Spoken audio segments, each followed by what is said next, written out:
रामकृष्ण हरी. श्री तुकाराम महाराज गाथा भाष्य अभंग 737. गंगा न देखे विटाळ, तेची रांजणी ही जळ.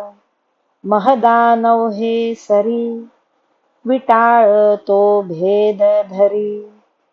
काय खंडिली भूमिका, वर्णा पायरिका लोका.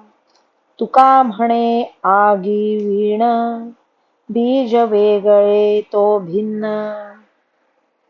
गंगेच्या प्रवाहाला विटाळ नाही, पण तेच पाणी रांजणात असते तेव्हा त्यास सुतकी, विटाळशी किंवा ओवळा माणूस लागला तर विटाळ होतो. एकाला विटाळ आहे आणि एकाला नाही.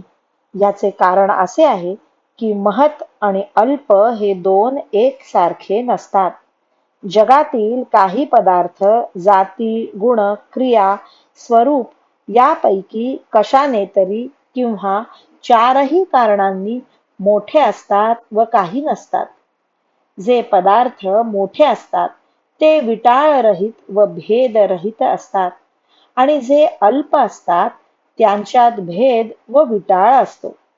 उदाहरणार्थ, गंगा ही पाण्यातील जी उत्कृष्ट जात आहे, त्या जातीने पावित्र्य या गुणाने, समुद्रगामी प्रवाहाच्या क्रियेने आणि विस्तीर्ण अशा स्वरूपाने ती मोठी आहे, म्हणून तिला विटाळ नाही आणि तीत भेदही नाही.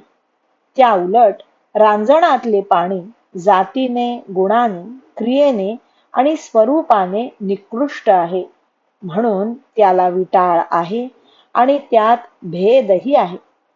दुसरे उदाहरण असे की 4 वर्णाच्या लोकांच्या वास्तव्यामुळे आणि पायरिकांच्या म्हणजे अंत्यजादिकांच्या वास्तव्यामुळे पृथ्वी कधी खंडित होत नाही आणि पृथ्वीला विटाळही होत नाही, कारण जाती, गुण आणि स्वरूप यांच्यामुळे ती फारच मोठी आहे. परंतु त्याच पृथ्वीवर राहणारे 4 वर्णांचे लोक व अंत्यजादी लोक यांच्यात मात्र परस्पर भेद आणि विटाळ आहे. ह्याचे कारण ते सर्व जाती, गुण, क्रिया व स्वरूप यामुळे अल्प आहेत. तुकाराम महाराज म्हणतात, विटाळ आणि भेद कोठपर्यंत राहतो? तर जसे अग्नीपासून बीज वेगळे आहे तोपर्यंतच ते बीज म्हणून वेगळे राहते.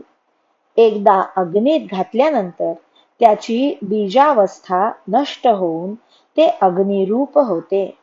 त्याप्रमाणे हा जीव स्वरूपतः व्यापक असलेल्या ब्रह्माशी अभिन्न झाला नाही किंवा त्याला तसे ज्ञान झाले नाही, तोवरच त्याची जीवदशा असते आणि एकदा का तो ब्रह्मरूप झाला म्हणजे त्या अवस्थेत भेद आणि विटाळ काहीच राहत नाहीत.